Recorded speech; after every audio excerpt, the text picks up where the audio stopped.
Wala nang ganong excuses kapag nag-college kayo. Huwag tayong pakilalang nangihingi agad tayo. Hi guys! It's me Arlie and welcome back to my channel. Malapit nang matapos yung graduation season at alam na natin ang sunod dyan. So mag-enroll na tayo and after a few months, babalik na uli kayo sa school. At ilan sa mga nakikita ko sa social media tuwing magpapasukan is nagtatanong ng mga bagay na dapat dalhin or dapat nating bilhin kung kayo ay incoming college students. Kung isa din kayo sa mga naguguluhan, watch this video. Unang-una, meron tayong tinatawag na first day starter pack.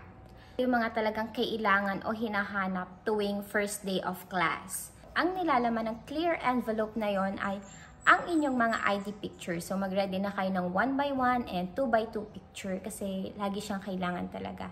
Kailangan din natin ng index card. So yung index card ginagamit din ng mga professor to track your attendance and recitation. So doon talaga bumubunot.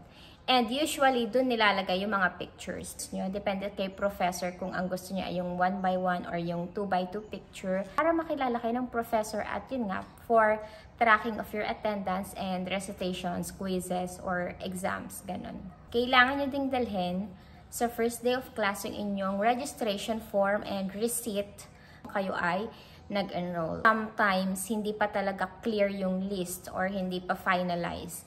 Kaya ang hinahanap ng mga teachers or ng mga guards, ganyan, is yung registration form or yung inyong receipt na nag-enroll talaga kayo at nagbayad kayo since wala pa kayong ID. Yun yung kailangan nyo doon sa inyong first day starter pack. Let's proceed naman doon sa mga gamit nyo na talaga mismo sa school.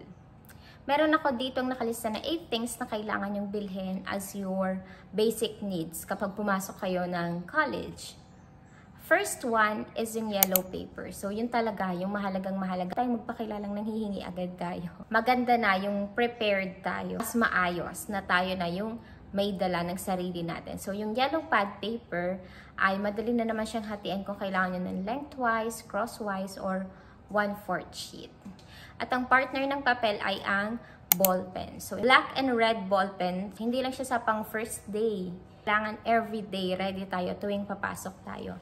At ang kadalasang tinatanong kung ilan ba daw yung notebook kapag college. Usually kapag college, ang ginagamit na is yung binder or yung mga fillers na mabibili natin. So maninipis lang talaga. Importante lang na may mga masusulatan ka din talaga. Next one, isama nyo na din yung highlighter kasi mas masarap mag-aral, mas masarap magsulat at mag-take notes kapag nakakapag-highlight kayo ng mga important words and definitions. Especially doon sa mga courses na talagang required yung books.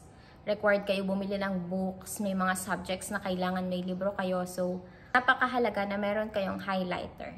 Next one is planner. So, importante din na meron tayong notebook planner kapag nag-start na yung pasukan. Kasi mas madali natin matatrack kung ano ba yung kailangan natin gawin, ano ba yung mga task na malapit na yung deadline. Mas organize kung meron tayong planner. Hindi tayo mawawala, wala tayong makakalimutan kasi naililista natin agad siya ahead of time. So, hindi na natin kailangan mag-cramming sa paggawa ng mga bagay-bagay kung planado. Isama na din natin dyan yung mga sticky notes. Kasi maayos kapag nakikita natin kung ano ba yung mga dapat natin gawin at tapusin para hindi tayo nahuhuli. Kasi kapag college, most of the time, hindi ka iintay ng professor mo. So, kapag nagbigay siya ng deadline, yun na yun. Anang, sir, pwede po bukas o sir, naiwan ko sa bahay na ako. Kasi medyo strict na yung mga professor. Isa din sa mga kailangan natin is scientific calculator. Freshman ka or incoming college students ka, may mga subject ka na may mga numbers. And for girls out there na mahilig sa mga shoulder bags, pwede nyo din i-consider ang pagbili ng mga bag divider tulad nito. Para hindi halo-halo, rumble-rumble yung mga bagay natin sa loob ng bag. Organize yung bag natin, mas maayos at hindi karibok ang loob. Pwede nyong bilhin yung organizer na to. Detachable siya, pwede nyong tanggalin, pwede nyong ilagay para mas maayos at mas madali nating makita yung mga bagay na meron tayo sa bag if ever may kailanganin tayo. And that is all for our video today. I hope nakatulong ako sa mga kailangan yung bilhin, kailangan yung paghandaan ngayong dadating na pasukan. And I know you're really excited at sana makatulong tong video na to para mas maging prepared tayo pagpasok natin. See you on my next one. Bye!